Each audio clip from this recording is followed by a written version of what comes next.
you're positive on emerging Asian equities. Is that linked to the US election and what risk assets in general will do in response, or something else?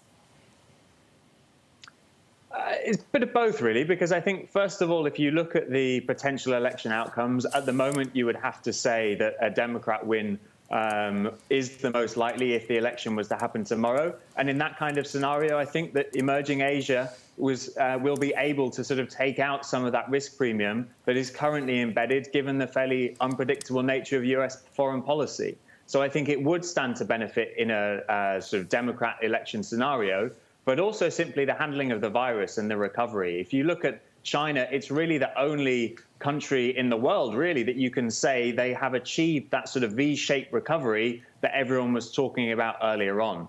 Most other regions are looking at a much more lagged recovery, a much slower recovery, in part given that they're just not handling this virus as well. And so I think it's a bit of both. You can see it working in the election outcome where Joe Biden takes the White House, but also purely driven by that macro strength.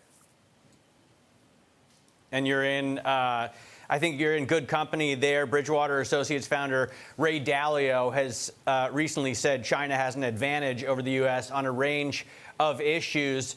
I wonder what you think about, though, the U.S. in terms of its resilience to bankruptcies. You're positive high yield in the U.S. Is that because you think we're not going to see the kind of bankruptcies that we see elsewhere?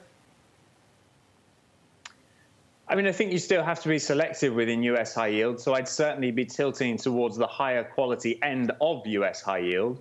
But when you look at what's been happening in risk markets, really, I think that the central bank support has changed the dynamics in credit most of all.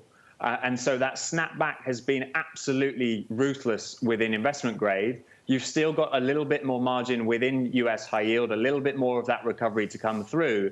And I think in that context of explicit central bank support now from the Federal Reserve, and an environment where it's been perfectly feasible for many companies to keep accessing liquidity, that, for me, keeps those higher quality names within high yield as looking like a relatively attractive play in a world where we are all starved for income.